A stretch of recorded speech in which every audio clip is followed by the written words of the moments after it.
Right, ons is hier so by Amalia se verse skou en dinge het ongelooflik vlot geloop. Ek staan hier met 'n man wat met Dexters boer en hy het weggestap as die reservekampioen van die individuele klassing hierdie jaar. So kom ons gaan hoor 'n bietjie hoekom Dexters?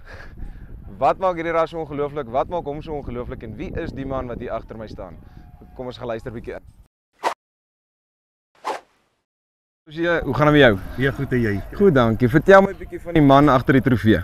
Ag man, ek is baie wind is uit my seile uitgeslaat vandag en baie trots.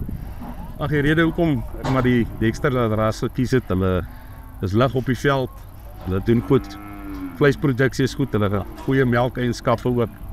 Ja, dit is maar hoekom ek op ander besluit het. Dis 'n ongelooflike ding en vertel my 'n bietjie watse waarde het jy uit vandag uitgetrek? Hoekom is dit nie moeite werd om na so 'n dag toe te kom? Want ons almal weet 'n boer se belangrikste kommoditeit is sy tyd. Ja. So watse waarde kry jy daar uit om na so 'n dag toe te kom? Ag man, die hoofdoel vir my is maar bemarking om self 'n bietjie se teelery te bemark. En ek dink die ouens, die mense onderskat die Dexter ras baie. Hulle kyk om vlak en ja, so ek het maar 'n bietjie kom wys wat ek het vandag. Kyk hoe staan hy so mooi daar. Werklik 'n pragtige, mooi, galige ras en iets wat ek baie van hom hou is sy temperament. Ja. Baie rustige, baie maklike beeste om mee te boer. Ja, nee, hulle gaan altyd is baie mooi. Baie rustige beeste.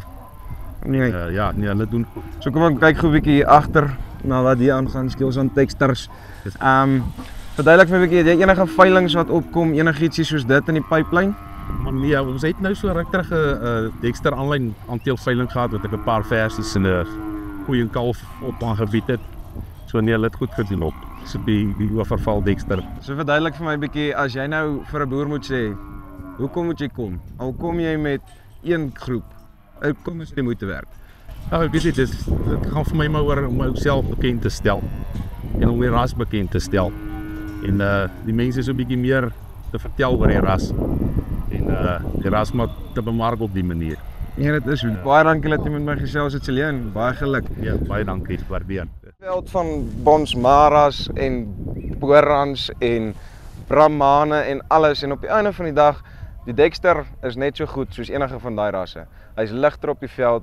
Hy's 'n maklike dier met 'n rustige temperament. Ek is getuig want ek het hulle tags ingesit en hulle het vir glad nie moeilikheid gegee nie.